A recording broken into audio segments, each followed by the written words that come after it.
ভবিষ্যতের পৃথিবী, যেখানে সবকিছু আমাদের পরিচিত পৃথিবীর থেকে সম্পূর্ণ আলাদা। গত 50 বছরে পৃথিবীর জনসংখ্যা ভয়ঙ্করভাবে বেড়ে গেছে। মানুষ এত বেশি হয়ে গেছে যে পৃথিবীর খাবার, পানি আর প্রাকৃতিক সম্পদ প্রায় শেষ হয়ে আসছে।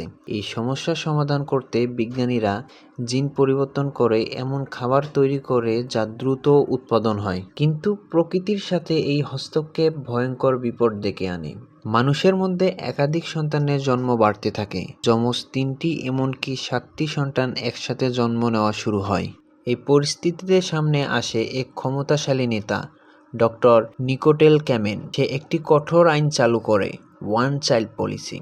এ আইনে বলা হয় প্রতিটি পরিবার শুধুমাত্র একটি সন্তান রাখতে পারবে।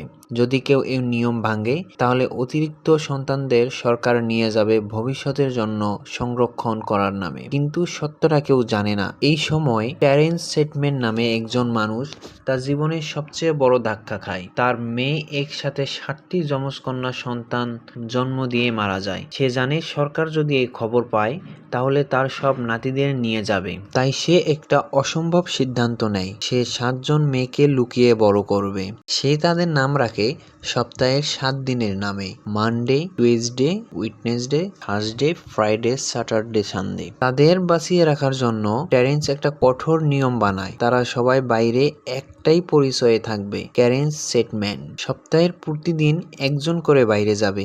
যে দিন যার নাম সেদিন সে ক্যারেন্ট হয়ে বাইরে যাবে। বাকি 6 জন থাকবে ঘরের ভিতরে লুকিয়ে। ছোটবেলা থেকেই তাদের কঠোর ট্রেনিং দেওয়া হয়, কিভাবে একই রকম কথা বলতে হয়, একই রকম হাঁটতে হয়, এমনকি একই রকম অভ্যাস তৈরি করতে হয়। একজনের শরীরে যদি আঘাত লাগে তাহলে বাকি সবাইকে সেই একই আঘাত নিতে হয়, কারণ বাইরের পৃথিবীতে তারা সবাই একজনই মানুষ। এই নিয়মের ভয়ঙ্কর প্রমাণ পাওয়া যায় একদিন, যখন ছোটবেলায় থার্সডে বাইরে গিয়ে দুর্ঘটনায় তার একটি আঙ্গুল হারায়। টেরেন্স তখন সিদ্ধান্ত নেয় সব বোনের সেই একই আঙ্গুল কেটে ফেলতে হবে, যাতে কেউ সন্দেহ না করে। সময় কেটে যায়। 30 বছর ধরে তারা সফলভাবে এই গোপন জীবন চালিয়ে যায়। এখন তারা বড় হয়েছে এবং ক্যারেন চেটম্যান একটি বড় কোম্পানিতে কাজ করে। প্রতিদিন রাতে তারা একসাথে বসে দিনের সব ঘটনা শেয়ার করে, যাতে পরের দিন যে বাইরে যাবে সে কোনো ভুল না করে।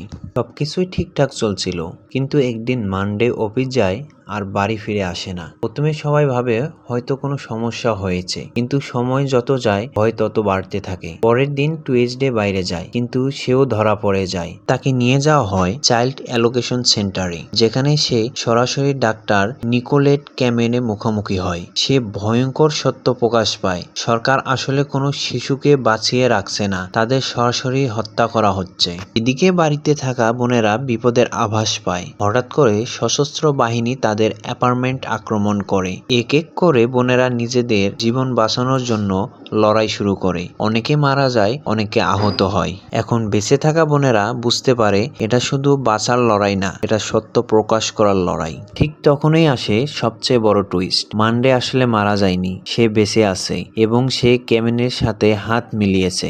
সে নিজের বোনদের সাথে বিশ্বাসঘাতকতা করেছে, কারণ সে চেয়েছিল সে একা ক্যামেন সেটমেন্ট হয়ে বাঁচবে। এমনকি সে ক্যামেনের প্রেমেও পড়ে যায় এবং তার সাথে নতুন জীবন শুরু করতে যায়। তার মতে এই পৃথিবীতে 2 জন ক্যারেন থাকতে পারে না, তাই বাকি বোনদের মরতেই হবে। শেষ লড়াই শুরু হয়। বোনেরা একসাথে চেষ্টা করে সত্যটা সবার সামনে আনার জন্য।